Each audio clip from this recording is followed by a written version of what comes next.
Hello, welcome to demo of Shopify Bulk Update Inventory API. This template is built using getlazy.ai and it provides two post endpoints bulk update inventory to update the inventory of products in a Shopify store, and it also provides another endpoint to get the inventory levels of any location in the store. To start using this template, click on Start with this template button. Once you are taken to this UI, you can read the app description, and it mentions that we need a Shopify admin API token in order to use this app. Let's see how we can get this admin API token. You have to log into your Shopify store, and then in this bottom left corner, click on Settings. Once you are in Settings, go to Apps and Sales Channels. Click on Develop Apps. Create an app. I have already created an app and it is called Product Update Inventory. So let me just open it, and then we need to configure it to allow some scopes. And for this application, we need the write inventory and read inventory scope so that we can update the inventory quantity, of course. So you click on edit or add scopes and then select the scopes. So I have already selected them, these scopes, write inventory and read inventory.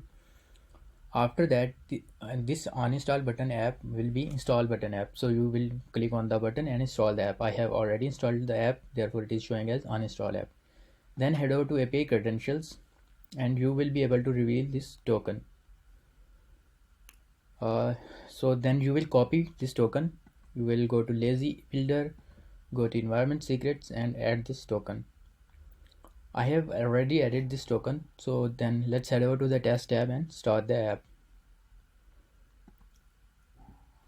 We'll be back when the app starts. Alright, so the app has started and it has provided us these two URLs. The first URL is the backend URL on which the app is running, which we can use if we want to create our own custom URL. Then we can use this URL, backend URL, to make send requests to this URL. And the other is the open API where we can test the API. If we have a look at the code uses GraphQL to update the items, but we can interact with this API as a REST API because the backend we have implemented is acting as a REST API. So let's head over to the fast API URL and test the API. It provides these two endpoints. The first is the fetch inventory levels endpoint. We need to provide a store URL and location ID. Let's try it out. To get the store URL, head over to these settings, and this is the store URL. To get the location ID, we need to go to locations and then select our location, and this is the location ID. Okay, so location ID is also selected, but we need to provide this location ID in a certain format. If we head over to code and we see here, it is telling us that the location ID should be in this format. So we have copied the location ID. Let's just give this format. So this should be the format of location ID because GraphQL expects location in this format. The request has returned us a response that shows the inventory levels and all the products that we have at this location.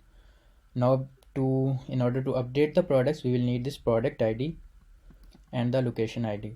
So let's test the other endpoint now. I have already added the data in this so that we don't have to wait for it. So it requires the store URL that we already got and the location ID. And then in the updates array, we can provide as many objects as we want for updating the products. I have updated the first two products. Let's execute this.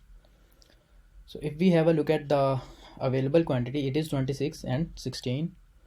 So when we update it, I have told it to add 5 to the first product and then add second to the second product as well. So it has returned the response that the products are added and it is the new quantity. Okay, so and if we fetch this again, we will get that this quantity is updated. The request is loading right now. As you can see, the quantity has increased in our Shopify store. That is it for this demo. Thank you very much for watching.